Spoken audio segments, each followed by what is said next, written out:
Well, hey gang, how you doing? It's Jonathan again for Tailhunter International, and it's time once again for the Mexican Minute La Paz video fishing report, coming to you from La Paz, Baja, Mexico, for the Tailhunter Sportfishing fleet for this past week and all of the action from the 20th through the 29th of September 2019. Thanks for checking in wherever you are. Hope you're doing well, and thank you for subscribing. And let's dig into what happened in the fishing this past week. You know, a week ago, well, you can see the sun shining behind me, the beach is behind me, the bay is behind me. A week ago, this did not look like that. We had Hurricane Lorena, Category 1 hurricane bearing down on us.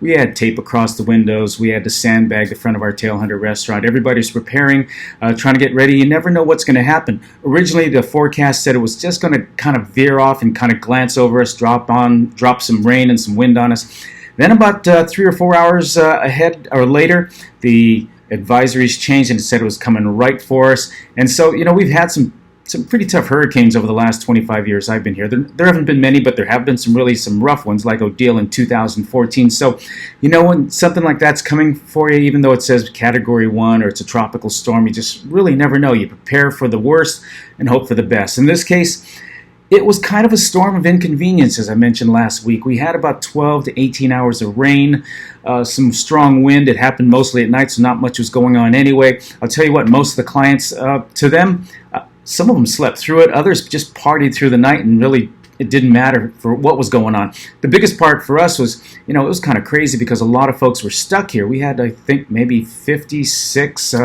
fishermen in about 4 different hotels, plus their families, plus their wives. And it got kind of crazy because we couldn't go fishing. The port captain shut things down, understandably, for safety reasons. And even though initially it was calm, you never know what it's going to be like out there, and certainly safety is first. So for 2 days, nobody could go out, couldn't do anything, couldn't go snorkeling, couldn't go diving. Water was getting kind of chopped up, and then the storm actually hit, and the day after that, couldn't go out either. So a lot of folks stuck here in terms of going fishing. But a lot of folks were also stuck here because they were trying to get home. Airport down in Cabo San Lucas was closed. Airlines were canceling. We were on, as I said last week, one phone here, another phone going here. I got a flight, but the airport's canceled. Can we go fishing? No fishing here right now. And the folks trying to get in, you know, they're trying to start their vacation. You know how anxious you are when you're finally going to go on vacation. And then you find out your airline's shut down or the airport's closed, even if you can find a flight. So that got kind of tough. We thank everybody who hung in there, very patient with us, very patient about the weather. We made it through as we always do. Sorry, it's early in the morning right now. And, you know, the hurricane passed, but here's what happened. Lorena moved out, and we had Storm Mario kind of hanging off the Pacific for a few days. It wasn't moving, but when Lorena moved out, it created a vacuum, and it sucked Mario right in. So even though Lorena left the day after, we still had some stormy weather. We had really choppy seas.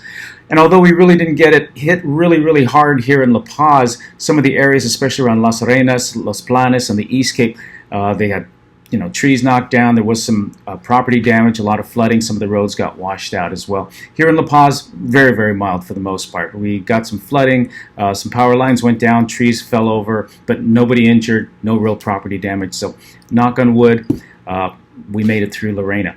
As far as the fishing is concerned, well, you know, like I said, Mario moved in right after that. We couldn't fish those first days. And early in the week, we got some folks out, but it takes a while after you've had a storm. The fish aren't really acclimated to what's going on. The water temperatures change. Water gets a little cloudy from the runoff and stuff. So the fishing wasn't that great initially to start the week, but with every progressive day, it got a little better, a little better, a little better. You know, we were on fire just before the hurricane, and it still is not quite up to speed, but overall we had a pretty steady week, especially as we got through later in the week. Dorado started biting again, and that's the #1 fish we've got. Probably, 70% of our catch were Dorado. Fun size, 10, 15 pounders, maybe some 20 and 30s mixed in there. You could get into them and pick all day, or you hit a big school and suddenly you're filling the box as fast as you can go. So the Dorado, really, that's our bread and butter fish right now. And although they weren't biting like they were earlier before the storm, certainly they came on very strong towards the end.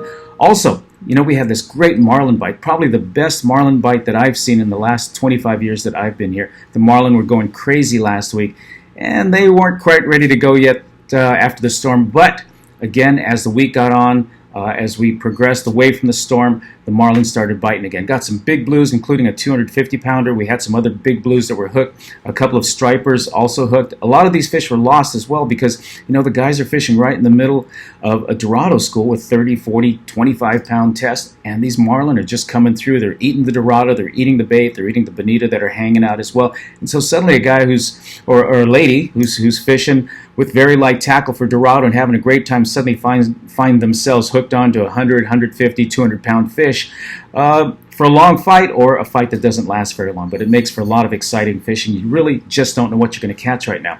But listen, the storm did something else. Before the storm, we were running high 90s, low hundreds, very, very humid. 70, 80, 85% humidity, hot, muggy, very tropical, very much like summer. Summer took a long time to reach us. We really didn't get summer until, the beginning or middle of August. Winter took a long time to leave. We had the summer weather going on. Then we had Lorena last weekend. All of a sudden, it turned back into springtime. Or fall fishing is upon us. You can see the wind blowing the trees behind us. The breezes have come up. The air temperature has dropped a good 10 degrees. Instead of being in the high 90s, low hundreds, we've been hovering around the low 90s. Also, the humidity has diminished quite a bit. We were in the 85% humidity range. Right now, it's only 55%. It's really, really pleasant. This is the kind of weather that the snowbirds love. As far as fishing is concerned, again, it's taken a while for the fish to get acclimated to what's going on. Water temperatures are changing. They've dropped a little bit. The water's a little more choppy than it was before the storm.